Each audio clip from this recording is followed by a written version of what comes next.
العالمين.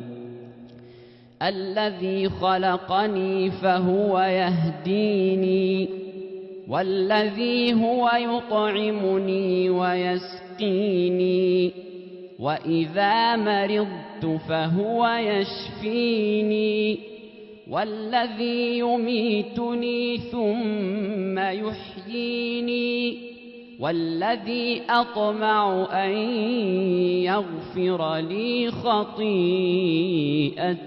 يوم الدين.